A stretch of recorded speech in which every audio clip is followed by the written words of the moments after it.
systems ever did is that they didn't put robots in their name. And when they were pitching their technology, they didn't show the robot. They showed the solution. They're a warehouse management solving system that had nothing to do with robots during their pitch phase, during fundraising, and they just happened to build a robot to solve that problem. And the word robot has such huge connotations that you all talked about, that if you put the word robot in your name, just like Rodney Burks is doing with Rethink Robotics today, all of your sales engineers are going to be spending time lowering those expectations, because his robot, as amazingly cool as it is, can move one thing from one place to another. And that's really what it can do today. And it will get better, but that's what it can do. And he has to teach every single customer just that.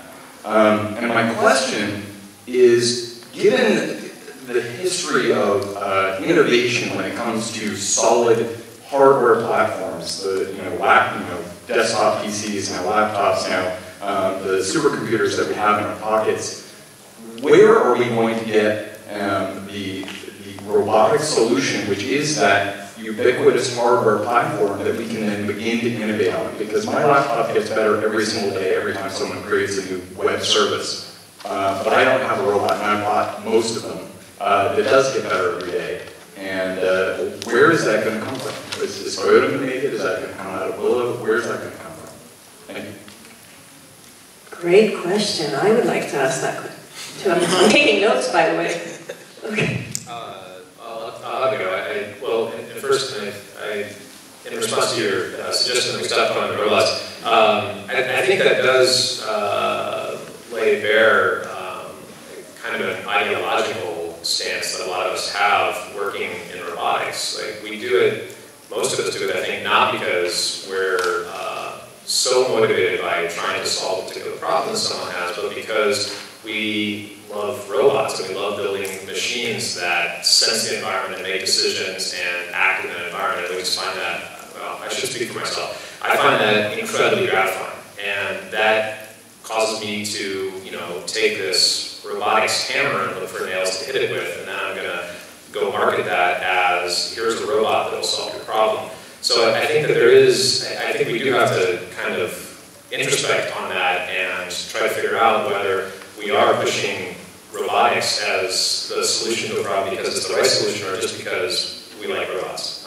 Having said all that, I think robots can be a part of the solution to a lot of really important problems, so we definitely shouldn't stop working.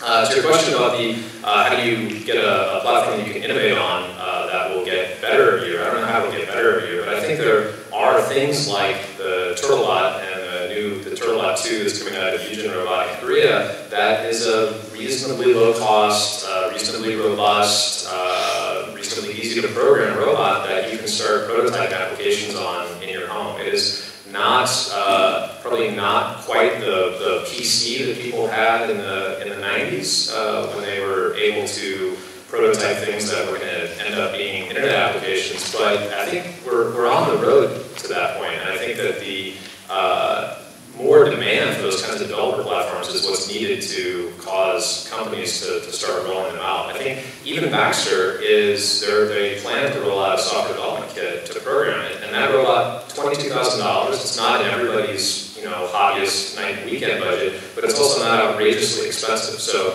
I think we'll actually see quite a few individuals who are going to buy a robot, that robot or a robot like that, and start innovating on top of that in their spare time. I'll just briefly say, if you think about how your laptop gets better, I would argue that the reason it can get better over time is because you can install different software and new software, and that gives it expanding capabilities and functionality. And that's the whole point of also Cloud Robotics, having a robot app store where you've got a piece of hardware that has been replicated and cost reduced, but you also have a lot of new apps and new functionality that's always downloadable and upgradable. So Toyota's point of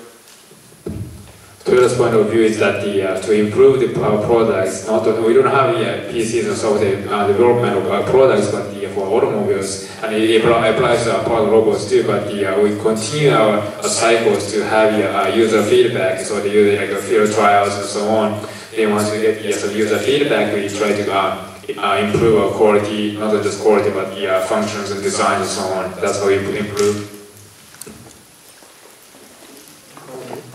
Yeah, I have one comment and two questions to Brian. The first comment is you talked about standardization in robotics is too much premature. You said, against the comment of Yashiro. Okay. I agree with that. The standardization is too mature. Okay, too premature. Okay, I'm sorry, premature. Okay. But that comment may backfire to your own work. Because, question one is you are doing a similar thing that Microsoft, the Robotics Studio, has been doing. Standardization of software and the offer the software free to general audience. Okay. That's a good idea because it may reduce the software development cost. That's very good. But when you offer a set of software systems to roboticists, then that means you are limiting the functionality of robotics. And I think that is a kind of standardization you are trying to do. That's my, what you are doing is saying this way, but in this way. If I see it this way, it's a kind of standardization. And I feel the same thing in Microsoft Robotics, the studios. Results of contests, and they are very similar. They are using the similar hardware and similar software from Microsoft. And isn't that happening on your program too? So I think that I should clarify a little bit and say that I'm not opposed to the, here we're talking about software standards, not safety performance standards. So I'm not opposed to the existence of standards, but I think it's important to think about the process for how you get to the standard. And so I've been involved in a number of discussions over the last 10 years or so where different groups have tried to put forward various standards to be blessed by, say, IEEE or ONG or one of the other groups that sponsors these sorts of standards. And the discussions, in my experience, always get bogged down in trying to serve everyone's needs. You have someone in the room who has a PR2 and wants to program that, and you have someone in the room who wants to build an RC car with an 8-bit microcontroller. And you try to come up with some kind of meaningful standard that serves both needs. And that's the kind of process that I think has historically not worked very well. I think the process that does work very well is a much more grassroots, bottom-up approach where people build useful things, and if other people find them useful, they will start to interoperate with them. And they will start to build, and when they build a replacement for that first useful thing, they'll build it in a way that it's a drop-in replacement. It takes the same inputs and gives the same outputs. And that leads you to kind of an evolutionary development of standards, of de facto standards. And I think there is space down the road, once we have enough of these de facto standards, to take the time to write them down so that everybody knows what they are. But I think it is premature at this point to take the traditional software standards approach to, from the top down, dictate to everyone, here's how you should build, say, a mapping system or a navigation system. I don't think we know enough about how those things ought to be built to tell people how to do it. Are you preparing some mechanism that allow other people will add new software pieces to you? Oh, people add new software modules to ROS all the time. It happens constantly. There are thousands of packages maintained by at least hundreds, perhaps thousands of people around the world. They make contributions to the software that the core developers have written, and they also publish their own software and at the ROS across worksite, we indexed it so that they can all find each other. So there's a whole community of people sharing all the modules that they've built. Are these mechanisms the same as Microsoft one as well? Microsoft and your... There is certainly some overlap in the functionality. I see. Thanks. Hi. Thanks for sharing and comment. My name is Keizai. I'm from Folding, and we're building a laundry folding machine. By the way, following up on the first comment, we're saying the machine and not the robot exactly. I mean, when we're approaching the markets, we're saying machine. We're approaching people who are interested in robotics, we're saying robot. What I'm missing in the conversation is shedding more light on funding. It's very challenging to get funded as an early stage startup with a proof of concept or a vision of what needs to be done. And we came from a different perspective, not from the robotics side, from the what needs to be done. We want to fold laundry, and we don't want to do it by ourselves. We want something to help us. And funding is always a challenge. And can you guys share a little bit more light on this? Or So you have a company, or you have a company? Okay, so you are... We're a startup, and we have a proof of concept, and we're working on making it happen. What is the name of your company? Foldimate. Foldimate. Foldimate. Okay. Does anyone want to invest in Foldimate?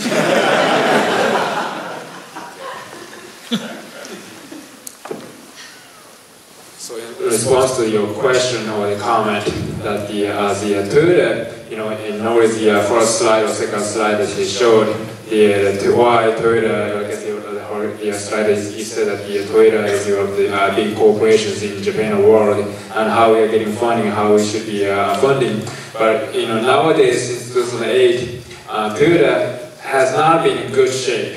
We had many recalls in 2010, and also because of the tsunami impact, and also the flood in Thailand last year. So every year, we want to get good. We forecast that this year we will be increasing our sales. And so on, but every year we get some sort of natural disasters on. But anyway, so that we are having also difficulty getting a big fund. So every year we approach to the national level, the government, to get some funding. Also, we're trying to get we try to approach the company CEO and also the founders and so on to get some big chunk of research money for robotics. But in our company, we have not made any profits out of robots yet. So our budget has been very tight. But in general, is Toyota open to investing in smaller companies? Yes. So once Toyota sees that our target or vision fits to this second partner, then yes, we have a chance to, or we try to invest into this second company as well. So, business cards, maybe later. Any more comments on funding? So I'm not an expert on VC funding, but I can say that when I was a grad student at Stanford, in my year, there were 30 PhD students in the computer science department, and only 14 graduated. And the joke was that those were the dumb ones who didn't join startups. Because little things like Yahoo and Google were created at that time. On Sand Hill Road, I'm told that 70% of the world's venture capital has a Sand Hill Road address. So I think you just need to take your car down there and start pitching your idea. But Google does also have Google Ventures. So let me know if you want to pitch your idea to Google Ventures. Sand Hill Road is not open for hardware startups yet. VCs are very, very wary of hardware. If you say hardware somewhere in the business plan, it's... Just call it a mobile phone. So I know there are at least a couple of venture capitalists in the audience, so does anyone want to comment about the funding aspect? Are venture capitalists interested in funding hardware or robotics companies right now? Osa-san.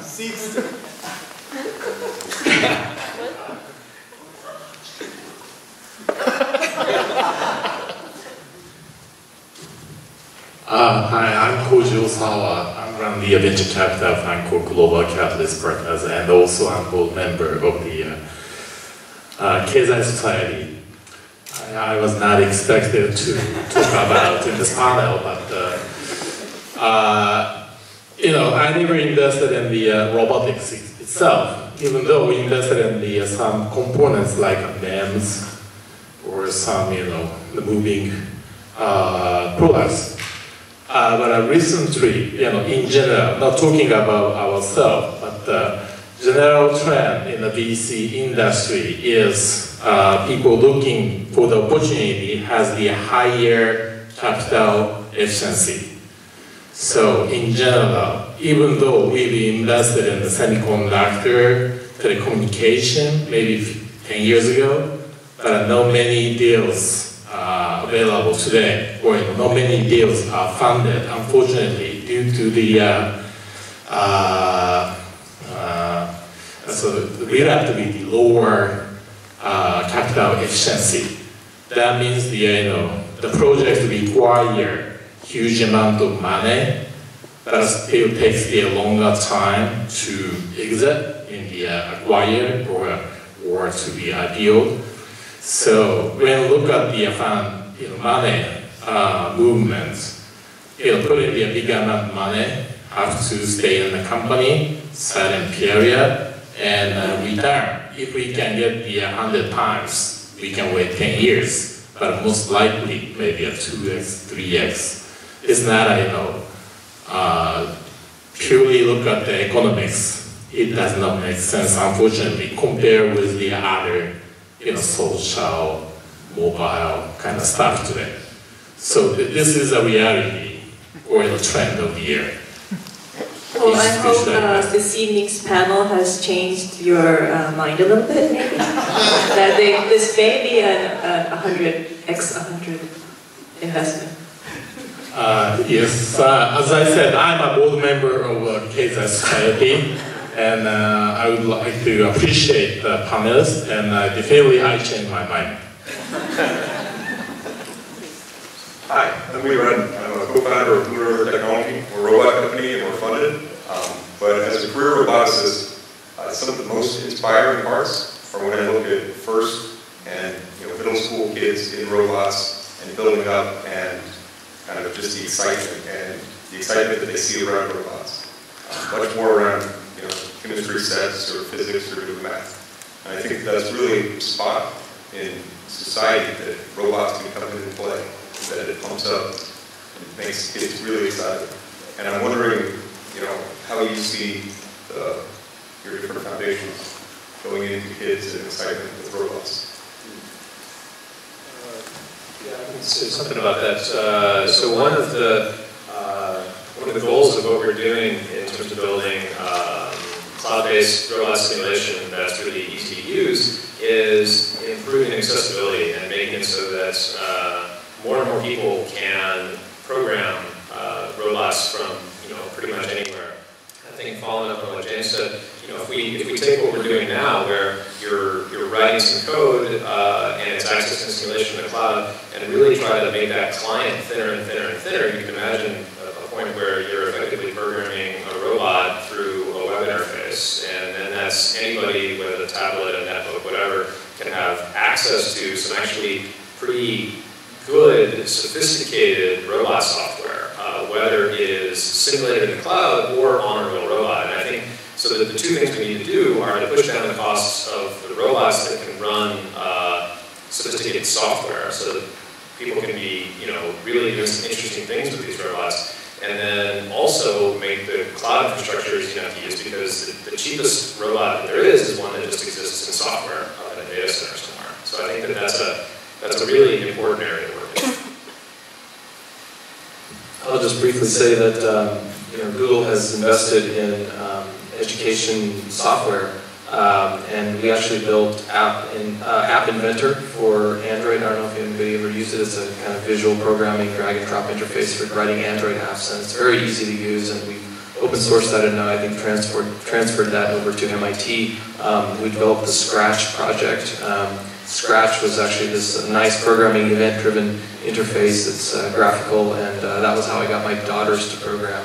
I couldn't get them excited about a Python shell, but once they saw the graphical ability of Scratch, they could learn event-based programming.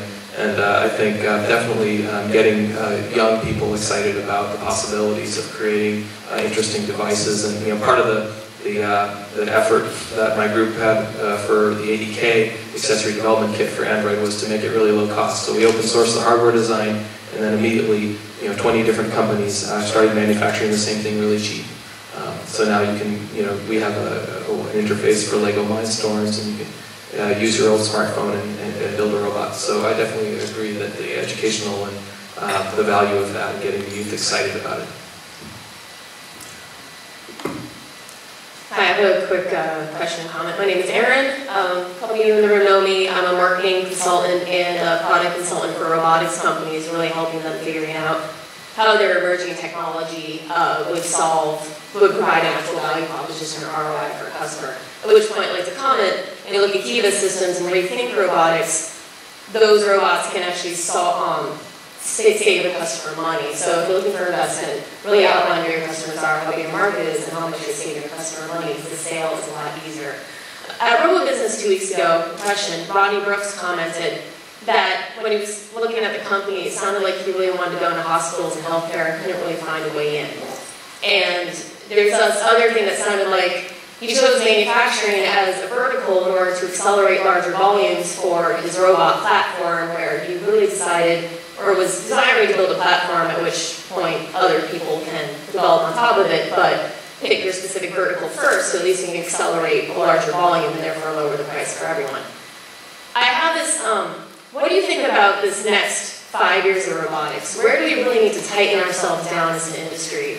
I suspect that, we dream the big dream, robots in the home, robots in healthcare, robots doing all these amazing things. But the robots making money, the companies making money right now are going back into these really boring traditional markets, and most of us have absolutely no real depth knowledge in. Do you think we're going to be stuck in this? I don't want to say stuck. Do you think we should actually just carve in and own that? Robotics needs to find an industrial automation or more traditional market fit right now in order to accelerate into the home someday? Or should we be, trying a little bit of everything?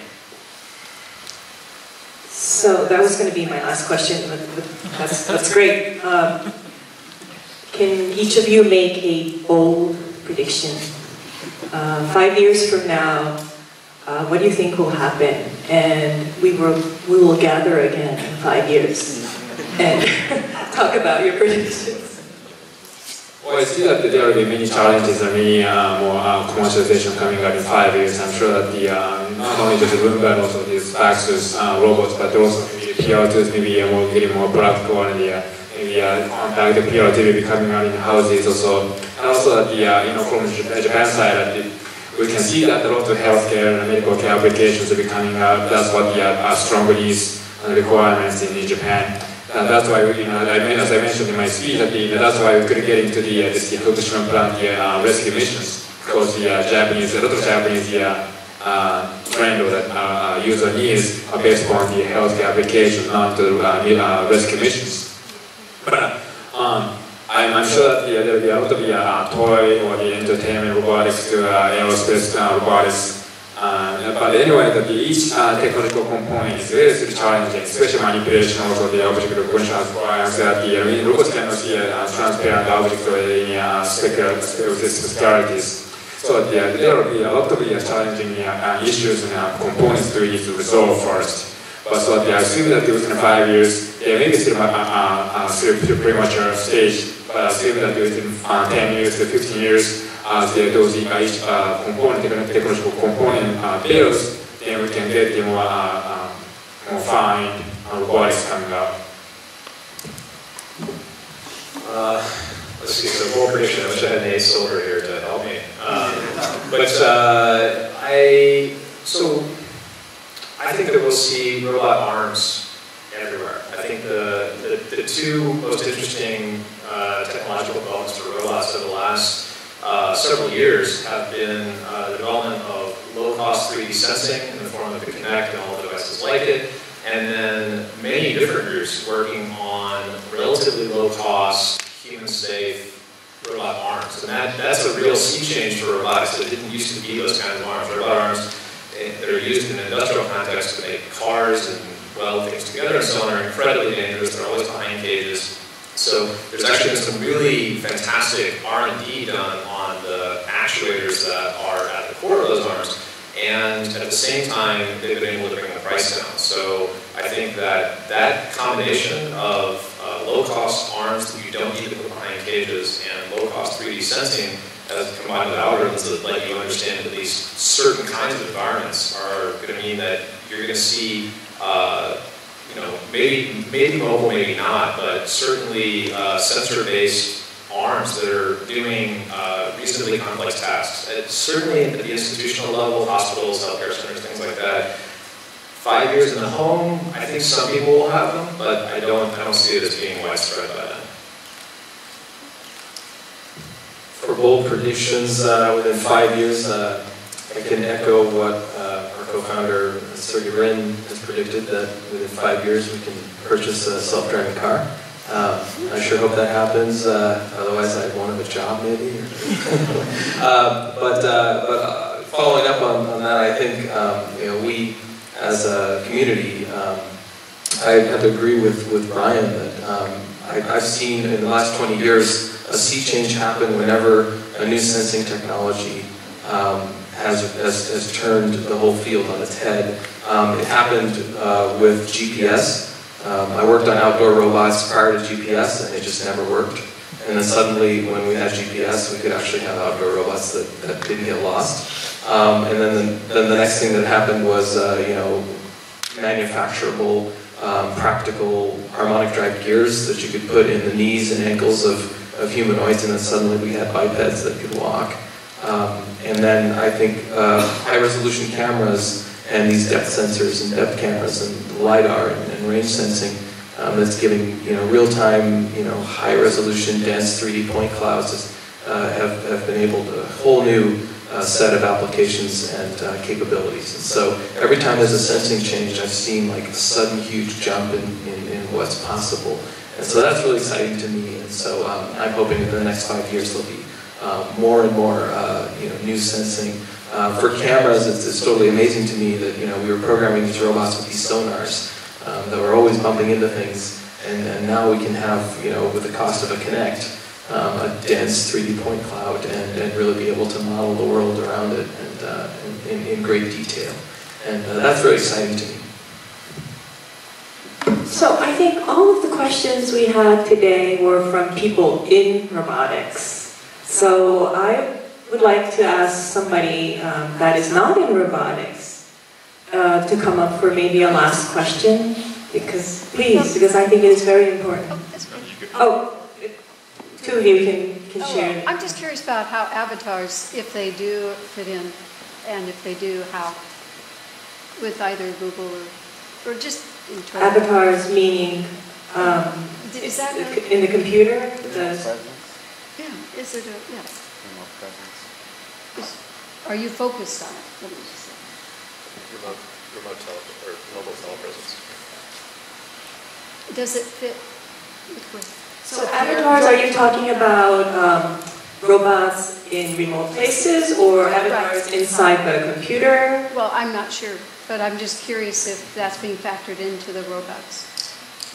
Yeah, I think so. But, So in terms of the telepresence, that just first I speak about the technology point of view, but yes, we do have a vision that there will be some need from the society, and in fact that this HS was represented in my slide that we are trying to have this telepresence application as well. And for this computing that I assume that this cloud computing will be taking place with our type of applications. I wouldn't normally use the term avatar, depends what you mean by it, but the kind of things that people are looking at for humanitarian assistance and disaster response, which is kind of a blanket term for these kinds of robots that would go into these disaster settings like Fukushima.